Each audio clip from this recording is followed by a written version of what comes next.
মৰমৰ ছাত্ৰ-ছাত্ৰীসকল, এতিয়াৰ পৰা কিছু সময় আগতে তোমালোকক এটি ভিডিঅ'ৰ জৰিয়তে জনাইছিলোঁ যে কি কাইলৈ মেট্ৰিকৰ ফলাফল ঘোষণা কৰা হ'ব। কাইলৈ ঘোষণা নহয় মেট্ৰিক পৰীক্ষাৰ ফলাফল। মেট্ৰিক পৰীক্ষাৰ ফলাফলৰ দিন নিশ্চিত হোৱা নাই।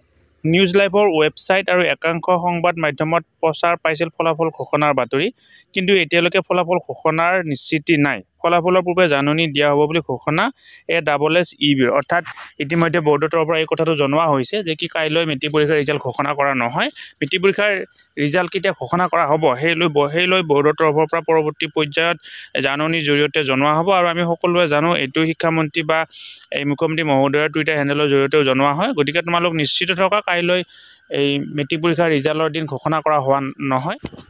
কিন্তু আজিৰ পৰা দুদিন আগতে আপচুৰ প্ৰতিনিধিসকলৰ লগত যি এক আলোচনা হৈছিল, আলোচনাৰ বৰ্ডৰ তৰফৰ পৰা এই কথাটো জনোৱা হৈছিল যে এই বৰ্ড ইতিমধ্যে সম্পূৰ্ণৰূপে প্ৰায় সাজু হৈ আছে আৰু চৰকাৰৰ গ্ৰীণ ছিগনেলৰ কাৰণে অপেক্ষা কৰি আছে। নিশ্চয় বিহুৰ আগতে ৰিজাল্ট ঘোষণা কৰা হ'ব সেই বিষয়ে জনাইছিল। গতিকে সেই সংক্ৰান্ত যদি চোৱা যায়, নিশ্চয় বিহুৰ 13 তাৰিখৰ আগতে হয়তো ৰিজাল্ট ঘোষণা হ'ব পাৰে। ভিডিঅ'টো ইমানতে সামৰিছোঁ।